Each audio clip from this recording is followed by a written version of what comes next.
தமிழ் இலக்கியத்துல 4வது வீடியோ இது. ஓகே.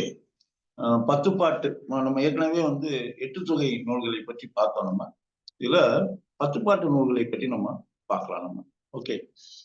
10 பாட்டுங்கிறது 10 பாடல்களால் ஆன ஒரு தொகுப்பு நூல். ஓகே. இத 10 நூல்கள்னு சொல்றது உண்டு, 10 பாட்டுன்னு சொல்றது உண்டு. நமக்கு இதை யாரு தொகுத்து கொடுத்தது அப்படின்னா 1889 தான் இது அச்சு வடிவுல நமக்கு டாக்டர் உவே சாமிநாத ஐயர் நமக்கு தொகுத்து கொடுத்தது, கொண்டு வந்தது. அச்சு வடிவத்துல கொண்டு வந்தது ரொம்ப முக்கியமான ஒரு விஷயம். அதனால இன்னைக்கு நமக்கு அத்தனை பாடல்களும் நம்மகிட்ட பத்திரமா இருக்கு. ஓகே. இந்த 10 பாட்டை பாடினது மொத்தம் 8 பேர். யாரை பற்றி பாடினாங்க, அதாவது யாரை பாடப்பட்டோர் 6 பேர்.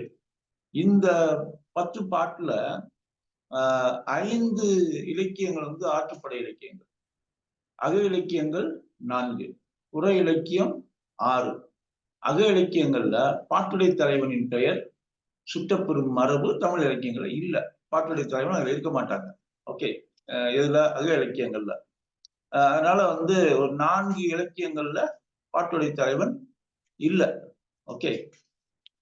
இதுல நீங்க திருமுருகாற்றுப்படை, பொருணராற்றுப்படை, சிறுபானாற்றுப்படை, பெரும்பானாற்றுப்படை, கூத்தராற்றுப்படை, முல்லைப்பாட்டு, குறிஞ்சிப்பாட்டு, மதுரை காஞ்சி, நெடுநல்வாடை, பட்டினப்பாலை, இதுதான் இந்த 10 பாட்டு நூல்களுடைய பெயர். இதுல திருமுருகாற்றுப்படை எழுதுனது நக்கீரர். முருகக்கடவுளை அவர் இதுல பாடியிருக்கார். பொருணராற்றுப்படை முடத்தாம கன்னியார், அவர் தான் அதனுடைய ஆசிரியர். கரிகால் பெருவளத்தானை பற்றி அதுல பாடியிருக்கார். அதுல சிறுபானாற்றுப்படை நல்லூர் நத்தனார் ஆசிரியர். ஓகே. நல்லியக்கோடனை பற்றி அதுல பாடியிருக்கார். அது மாதிரி பெரும்பானாற்றுப்படை கடியலூர் உருத்திரங்கண்ணனார், அவர் அதுல தொண்டைமான் இளந்தரையனை பற்றி பாடியிருக்கார். அவரு கூத்தராற்றுப்படை இது பெருங்குன்றூர் பெருங்கௌசிகனார், அவர் எழுதினது நன்னன் செய் நன்னனை பற்றி அதுல அவர் பாடியிருக்காரு. ஓகே. முல்லைப்பாட்டு அதை எழுதியவர் நப்பூதனார், இது அக இலக்கியம், அதனால பாடப்பட்டவர் இல்ல. அதுல குறிஞ்சிப்பாட்டு கபிலர் எழுதி, இதுவும் அக இலக்கியம் தான்.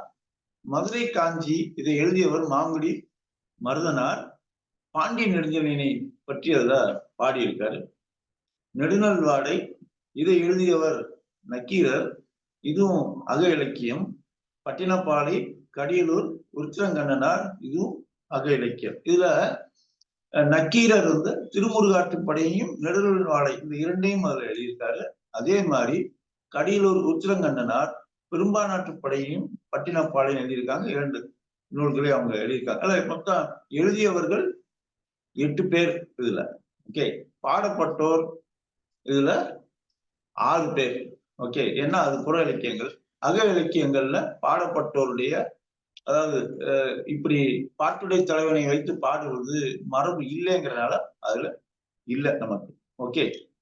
இதுல பார்த்தோம் அப்படின்னு சொன்னா கிட்டத்தட்ட எல்லாமே ஆசிரியர் பாக்களால் எழுதப்பட்டது. என்ன அடிகளை பொறுத்த வரைக்கும் திருமுருகாற்றுப்படை 317 அடிகள், பொருணராற்றுப்படை 248 அடிகள், சிறுபானாற்றுப்படை 269 அடிகளை கொண்டது, பெரும்பானாற்றுப்படை 500 அடிகளை கொண்டது, கூத்தராற்றுப்படை 583 அடிகளை கொண்டது, முல்லைப்பாட்டு 103 அடிகளை கொண்டது, குறிஞ்சிப்பாட்டு 261 அடிகளை கொண்டது, மதுரை காஞ்சி 782, நெடுநல்வாடை 188, பட்டினப்பாலை 301.